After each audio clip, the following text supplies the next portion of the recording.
నెబుకద్నెజరు రాజుకు వచ్చిన కలను ప్రవక్త అయిన దానియేలుకు దేవుడు బయలుపరిచాడు.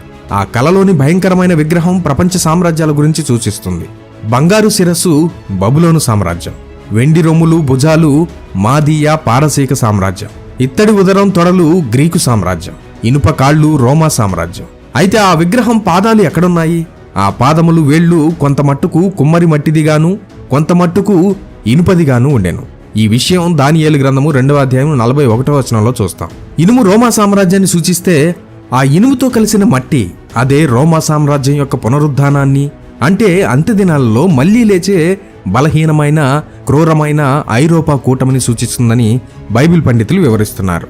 ఆ పాదాల కాలంలోనే చేతి సహాయం లేకుండా తీయబడిన రాయి అనగా యేసుక్రీస్తు వచ్చి ఆ విగ్రహాన్ని పగలగొడతాడు. అంటే క్రీస్తు రాకడ సమయంలో ఈ ఐరోపా శక్తి అధికారంలో ఉంటుంది.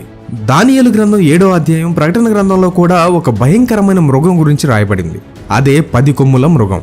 దానికి 10 కొమ్ములుంటాయి. ప్రకటన గ్రంథము 17వ అధ్యాయము 12వ వచనం. నీవు చూచిన ఆ 10 కొమ్ములు 10 మంది రాజులను సూచించును. ఈ 10 మంది రాజులు లేదా 10 దేశాల నాయకులు తమ అధికారాన్ని శక్తిని ఆ మృగానికి అప్పగిస్తారు. అంటే క్రీస్తు విరోధికి అప్పగిస్తారు. ఈ 10 దేశాల కూటమే పునరుద్ధానం చెందిన రోమా సామ్రాజ్యం అని, నేటి ఐరోపా యూనియన్ దానికి ఒక ప్రారంభ రూపం అని విశ్లేషకులు భావిస్తున్నారు. ఈ ఐక్య ఐరోపాకు ఒక శక్తివంతమైన అందరినీ ఆకట్టుకునే మాటకారి అయిన ఒక నాయకుడు వస్తాడు. అతడే క్రీస్తు విరోధి. అతడు ప్రపంచ సమస్యలను పరిష్కరిస్తానని, శాంతిని స్థాపిస్తానని వాగ్దానం చేస్తాడు. అతడి మాటలకు అద్భుతాలకు లోకం మోసపోయి అతడిని దేవుడిలా ఆరాధిస్తుంది. తెస్సలోనికీయులకు రాసిన పత్రిక 2వ అధ్యాయం 4వ వచనంలో మనం ఈ విషయం చూస్తాం.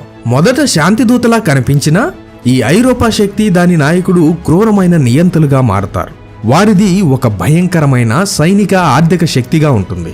వారు దేవుని ప్రజలను హింసిస్తారు. ప్రకటన గ్రంథము 13వ అధ్యాయం ప్రకారం వారు ఒక ముద్రను మార్క్ ఆఫ్ ది బీస్ట్ ప్రవేశపెట్టి అది లేనిదే ఎవరూ కొనలేరు అమ్మలేరు అని శాసిస్తారు. ఇది పూర్తి నియంత్రణకు దారితీస్తుంది. ఇవన్నీ వింటుంటే భయంగా ఉందా? భయపడాల్సిన అవసరం లేదు. కానీ మెలకువగా ఉండాల్సిన అవసరం చాలా ఖచ్చితంగా ఉంది. నిద్రపోవద్దు, మెలకువగా ఉండండి.